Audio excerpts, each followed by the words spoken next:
BJP के लिए ढोल बजाते थे इलेक्शन में हम खुद। बीजेपी के लिए ढोल बजाते हाँ जी। बीजेपी के लिए भाई ढोल बजाता था हर इलेक्शन में, और आज बीजेपी इन्हें नचा रही है। तो देख क्या रहे हो, आज वीडियो में आने वाला है मजा, तो मेरे साथ बने रहो लास्ट तक। तो चलो वीडियो शुरू करते हैं।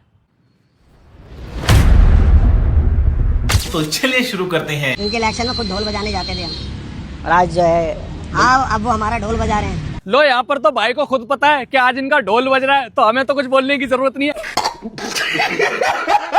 एक शायर ने क्या खूब कहा था कि हमारी बर्बादियों पे ना मुस्कुराओ ए चमन वालो, गुजरनी है एक दिन तुम्हारे सरों से भी कयामत।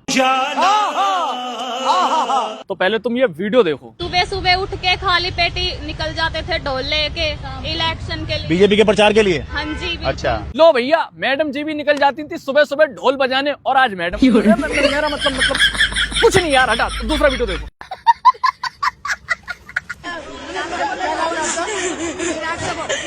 अरे अरे बेटा बेटा चुप हो जाओ, चुप हो जाओ, बात बताओ, बात क्या है, बात बताओ। जीवन जीने का अधिकार छीन लिया हमसे। अरे यार समझ में नहीं आ रहा इस पे हंसूं या रोऊं। मैडम के जीने का मतलब मकसद ही छीन लिया। 40 साल की कमाई थी मेरे माँ बाप की है, हमने दादा से यही बोला था, दादा हमारा घर छोड़ दो, आधा ले लो जैसा सबका लिया है, हमारी कोई सुनवाई नहीं हुई। 40 साल की कमाई थी, बड़ी मेहनत लगी थी बनाने में। मैडम ने बोला हमारा आधा घर ले लो जैसे सबका लिया, लेकिन नहीं, मैडम का पूरा ले लिया। अरे कहना क्या चाहते हो? तो देखो भाई, कहना बस ये चाहता हूँ मैं, इस पे हंसूं या रोऊं का मतलब ये है, मुसलमानों के जब स्टार्टिंग में घर तोड़ना शुरू करे थे इन लोगों ने, घर हो गया या कोई भी चीज हो गई, तो ये लोग बहुत खुश हो रहे थे, इतना खुश हो रहे थे कि आंखों पे पट्टी बांध के धै बटन कमल की, धै बटन कमल की, धै बटन कमल की।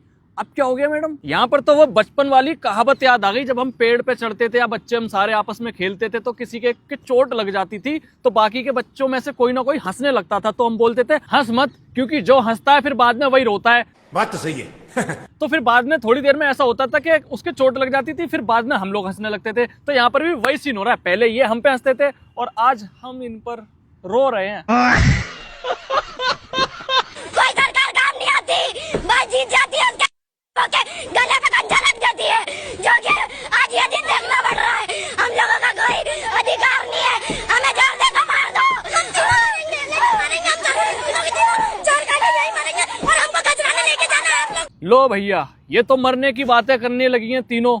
इनके पापा भी यहाँ नहीं रहते, मतलब इनका भाई भी नहीं है, इन्होंने बोला।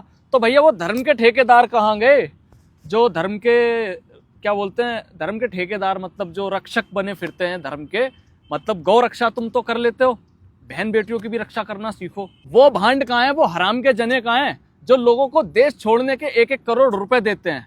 कहाँ है वो लोग?